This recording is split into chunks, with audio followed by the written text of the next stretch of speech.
اس کے بعد ابو طالب وہاں سے آگے روانہ ہوئے۔ رستے میں ایک اور راہب کے پاس ٹھہرے، یہ بھی ایک خانقاہ کا عابد تھا۔ اس کی نظر بھی نبی کریم صلی اللہ علیہ وآلہ وسلم پر پڑی تو یہی پوچھا، یہ لڑکا تمہارا کیا لگتا ہے؟ ابو طالب نے اسے بھی یہی کہا، یہ میرا بیٹا ہے۔ راہب نے یہ سن کر بولا، یہ تمہارا بیٹا نہیں ہو سکتا، اس کا باپ زندہ ہو ہی نہیں سکتا۔ ابو طالب نے پوچھا، وہ کیوں؟ راہب نے جواب میں کہا، اس لیے کہ اس کا چہرہ نبی کا چہرہ ہے، اس کی آنکھیں ایک نبی کی آنکھیں ہیں، یعنی اس نبی جیسی جو آخری امت کے لیے بھیجے جانے والے ہیں۔ ان کی علامت پرانی آسمانی کتابوں میں موجود ہے۔ اس کے بعد یہ قافلہ روانہ ہو کر بصرہ پہنچا۔ یہاں بحیرہ نام کا ایک راہب اپنے خانقاہ میں رہتا تھا۔ اس کا اصل نام جرجیس تھا، بحیرہ اس کا لقب تھا۔ وہ بہت زبردست عالم تھا۔ حضرت عیسیٰ علیہ السلام کے زمانے سے اس خانقاہ کا راہب نسل در نسل یہ عالم فاضل خاندان ہی چلا آ رہا تھا۔ اس طرح اس زمانے میں ان کا سب سے بڑا عالم بحیرہ ہی تھا۔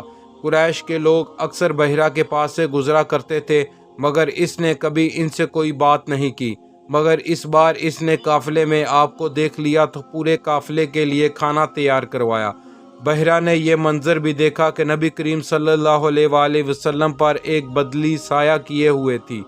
جب یہ قافلہ ایک درخت کے نیچے آ کر ٹھہرا تو اس نے بدلی کی طرف دیکھا، وہ اب اس درخت پر سایہ ڈال رہی تھی، اور اس درخت کی شاخیں اس طرح جھک گئی تھی جدھر نبی کریم صلی اللہ علیہ وآلہ وسلم موجود تھے۔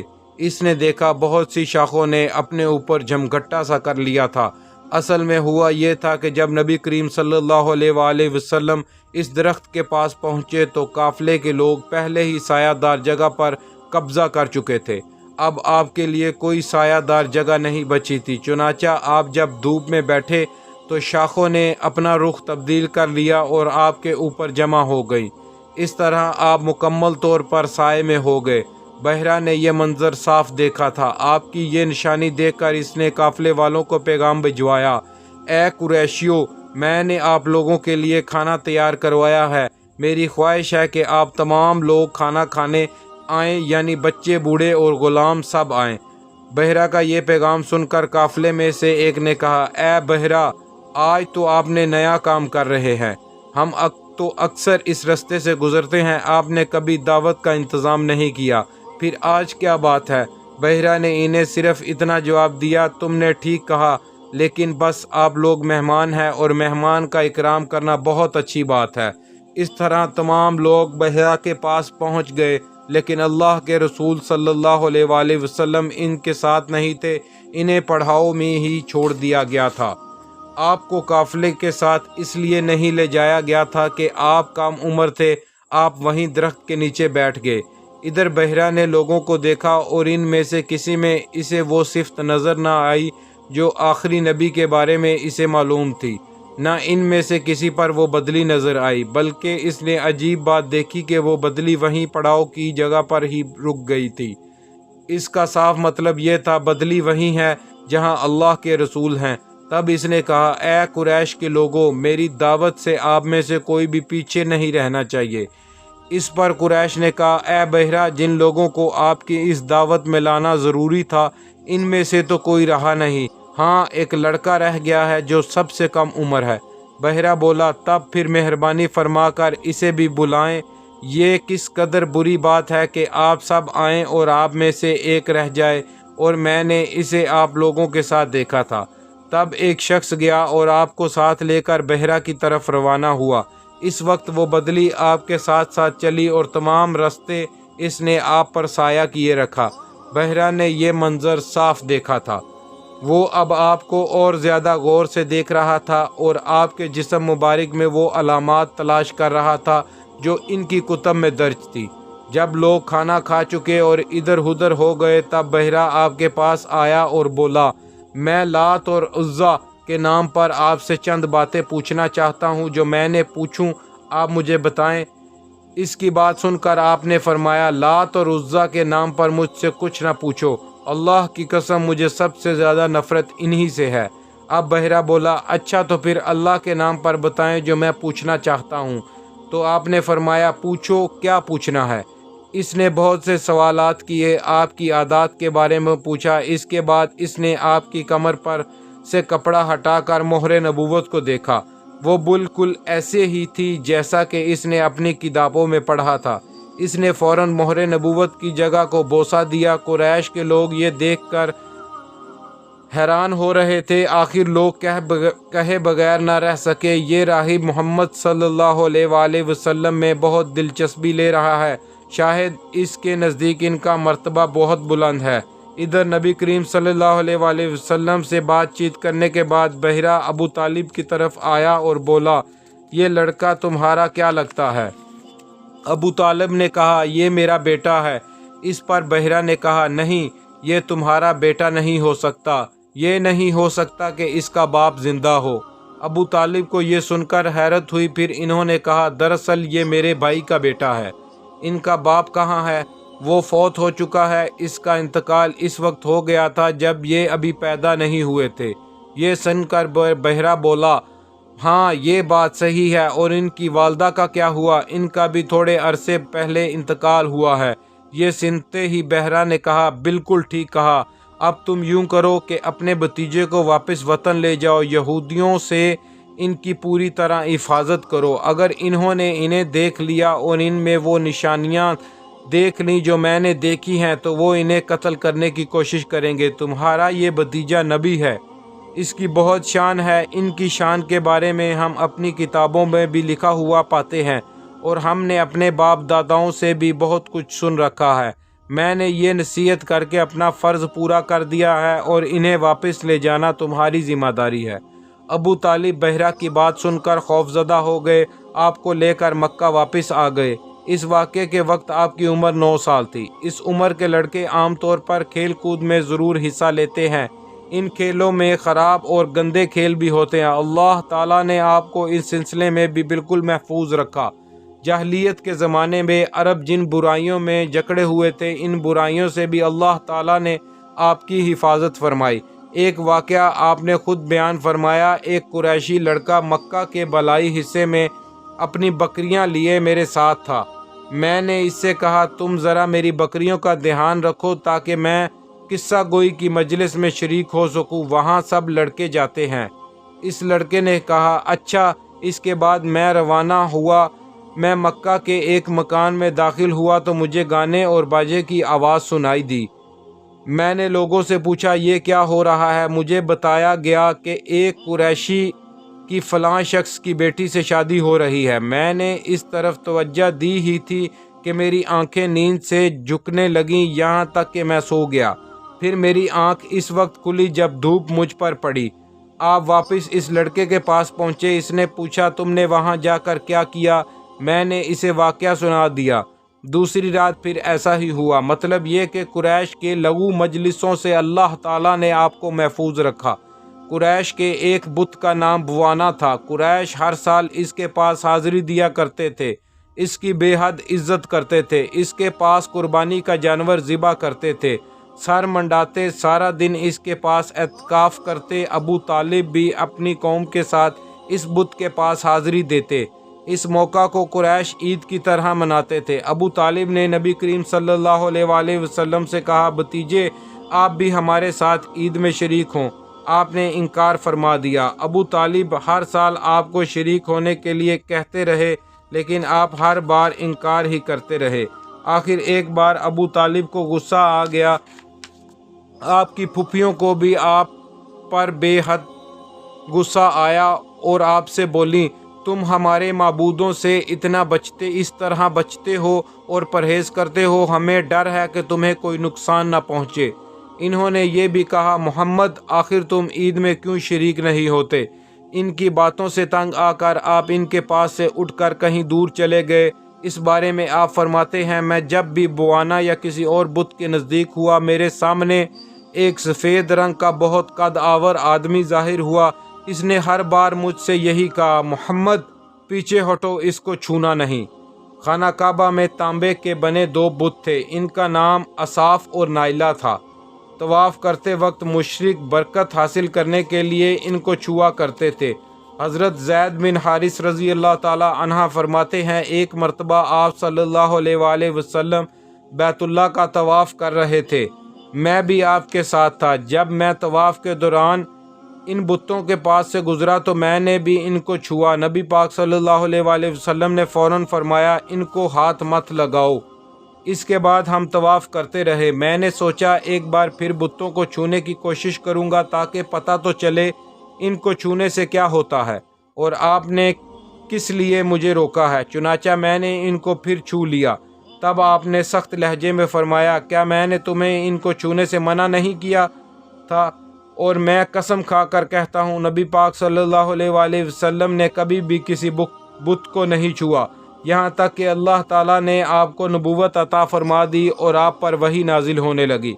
اسی طرح اللہ تعالیٰ حرام چیزوں سے بھی آپ کی حفاظت فرماتے تھے۔ مشرک بتوں کے نام پر جانوروں کی قربانی کرتے تھے، پھر یہ گوشت تقسیم کر دیا جاتا تھا یا پکا کر کھلا دیا جاتا تھا، لیکن آپ نے کبھی بھی ایسا گوشت نہ کھایا۔ خود آپ نے ایک بار ارشاد فرمایا، میں نے کبھی کوئی ایسی چیز نہیں چکھی جو بتوں کے نام پر ذبح کی گئی ہو، یہاں تک کہ اللہ تعالیٰ نے مجھے نبوت عطا کر دی۔ اسی طرح آپ سے پوچھا گیا، کیا آپ نے بچپن میں کبھی بت پرستی کی؟ آپ نے ارشاد فرمایا نہیں۔ آپ سے پھر پوچھا گیا، آپ نے کبھی شراب پی؟ جواب میں آپ نے ارشاد فرمایا نہیں، حالانکہ اس وقت مجھے معلوم نہیں تھا کہ کتاب اللہ کیا ہے اور ایمان کی تفصیل کیا ہے۔ آپ صلی اللہ علیہ وآلہ وسلم کے علاوہ بھی ایسے اس زمانے میں کچھ لوگ تھے جو جانوروں کے نام پر ذبح کیا گیا گوشت نہیں کھاتے تھے اور شراب کو ہاتھ نہیں لگاتے تھے۔ بچپن میں آپ نے بکریاں بھی چرائی۔ آپ مکہ کے لوگوں کی بکریاں چرایا کرتے تھے، معاوضے کے طور پر آپ کو ایک سکہ دیا جاتا تھا۔ آپ فرماتے ہیں،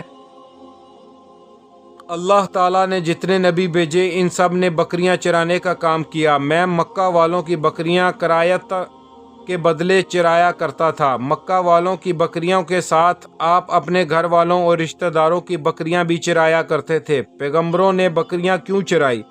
اس کی وضاحت یوں بیان کی جاتی ہے، اس کام میں اللہ تعالیٰ کی زبردست حکمت ہے۔ بکری کمزور جانور ہے، لہٰذا جو شخص بکریاں چراتا ہے اس میں قدرتی طور پر نرمی، محبت اور انکساری کا جذبہ پیدا ہو جاتا ہے۔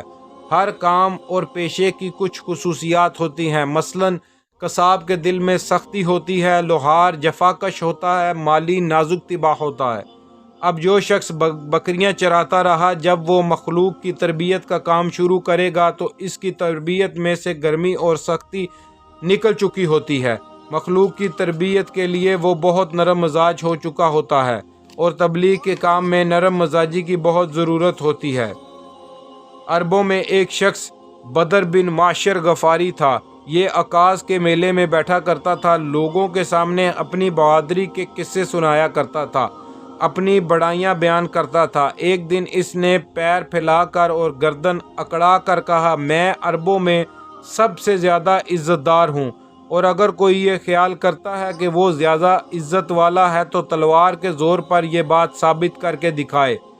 اس کے یہ بڑے بول سن کر ایک شخص کو غصہ آ گیا، وہ اچانک اس پر جھپٹا اور اس کے گھٹنے پر تلوار دے ماری۔ اس کا گھٹنا کٹ گیا۔ یہ بھی کہا جاتا ہے کہ گھٹنا صرف زخمی ہوا تھا۔ اس پر دونوں کے قبیلے آپس میں لڑ پڑے، ان میں جنگ شروع ہو گئی۔ اس لڑائی کو فجار کی پہلی لڑائی کہا جاتا ہے۔ اس وقت آپ صلی اللہ علیہ وآلہ وسلم کی عمر 10 سال تھی۔ فجار کی ایک اور لڑائی بنو عامر کی ایک عورت کی وجہ سے ہوئی۔ اس میں بنو عامر بنو کنانہ سے لڑے، کیونکہ کنانہ کے ایک نوجوان نے اس قبیلے کی کسی عورت کو چھیڑا تھا۔ فجار کی تیسری لڑائی بھی بنو عامر اور بنو کنانہ کے درمیان ہوئی۔ یہ لڑائی قرض کی ادائیگی کے سلسلے میں ہوئی۔ فجار کی ان تینوں لڑائیوں میں نبی صلی اللہ علیہ وآلہ وسلم نے کوئی حصہ نہیں لیا، البتہ فجار کی چوتھی لڑائی میں آپ نے شرکت فرمائی تھی۔ عربوں کے ہاں 4 مہینے ایسے تھے کہ ان میں کسی کا خون بہانا جائز نہیں تھا۔ یہ مہینے ذی القعدہ، ذی الحجہ، محرم اور رجب تھے۔ یہ لڑائیاں چونکہ حرمت کے ان مہینوں میں ہوئی، اس لیے ان کا نام فجار کی لڑائیاں رکھا گیا۔ فجار کا معنی ہے گناہ، یعنی یہ لڑائیاں ان کا گناہ تھا۔ چوتھی لڑائی جس میں نبی کریم صلی اللہ علیہ وآلہ وسلم نے بھی حصہ لیا، اس کا نام فجار براز ہے۔ یہ لڑائی اس طرح شروع ہوئی، قبیلہ بنو کنانہ کے براز نامی ایک شخص نے ایک آدمی عروہ کو قتل کر دیا۔ عروہ کا تعلق قبیلہ حوازن سے تھا۔ یہ واقعہ حرمت والے مہینے میں پیش آیا۔ براز اور عروہ کے خاندان کے لوگ یعنی بنو کنانہ اور حوازن اس وقت عکاظ کے بیلے میں تھے۔ وہیں کسی نے بنو کنانہ کو یہ خبر پہنچا دی کہ براز نے عروہ کو قتل کر دیا ہے۔ یہ خبر سن کر بنو کنانہ کے لوگ پریشان ہوئے کہ کہیں میلے ہی میں حوازن کے لوگ ان پر حملہ نہ کر دیں، اس طرح بات بہت بڑھ جائے گی۔ چنانچہ وہ لوگ مکہ کی طرف بھاگ نکلے۔ حوازن کو اس وقت تک خبر نہیں ہوئی تھی، انہیں کچھ دن یا کچھ وقت گزرنے پر خبر ہوئی۔ یہ بنو کنانہ پر چڑھ دوڑے، لیکن بنو کنانہ حرم میں پناہ لے چکے تھے۔ عربوں میں حرم کے اندر خون بہانا حرام تھا، اس لیے حوازن رک گئے۔ اس دن لڑائی نہ ہو سکی، لیکن دوسرے دن بنو کنانہ کے لوگ خود ہی مقابلے کے لیے باہر نکل آئے۔ ان کی مدد کرنے کے لیے قبیلہ قریش بھی میدان میں نکل آیا۔ اس طرح فجار کی یہ جنگ شروع ہوئی۔ یہ جنگ 4 یا 6 دن تک جاری رہی۔ اب چونکہ قریش بھی اس جنگ میں شریک تھے، لہٰذا آپ صلی اللہ علیہ وآلہ وسلم کے چچا آپ کو بھی ساتھ لے گئے، مگر آپ نے جنگ کے سب دنوں میں لڑائی میں حصہ نہیں لیا۔ البتہ جس دن آپ میدان جنگ میں پہنچ جاتے تو بنو کنانہ کو فتح ہونے لگتی، اور جب آپ وہاں نہ پہنچتے تو انہیں شکست ہونے لگتی۔ آپ نے اس جنگ میں صرف اتنا حصہ لیا کہ اپنے چچاؤں کو تیر پکڑاتے رہے اور بس۔ 6 دن کی جنگ کے بعد کوئی فیصلہ نہ ہو سکا۔ آخر دونوں گروہوں میں صلح ہو گئی، لیکن یہ کافی خون خرابے کے بعد ہوئی تھی۔ اس جنگ کے فوراً بعد حلف الفضول کا واقعہ پیش آیا۔ یہ واقعہ اس طرح ہوا کہ قبلہ زبید کا ایک شخص اپنا کچھ مال لے کر مکہ آیا۔ اس سے یہ مال عاص بن وائل نے خرید لیا۔ یہ عاص بن وائل مکہ کے بڑے لوگوں میں سے تھا، اس کی بہت عزت تھی۔ اس نے مال تو لے لیا لیکن قیمت ادا نہ کی۔ زبیدی اس سے اپنی رقم کا مطالبہ کرتا رہا، لیکن عاص بن وائل نے رقم ادا نہ کی۔ اب یہ زبیدی شخص اپنی فریاد لے کر مختلف قبیلوں کے پاس گیا۔ ان سب کو بتایا کہ عاص بن وائل نے اس پر ظلم کیا ہے، لہٰذا اس کی رقم دلوائی جائے۔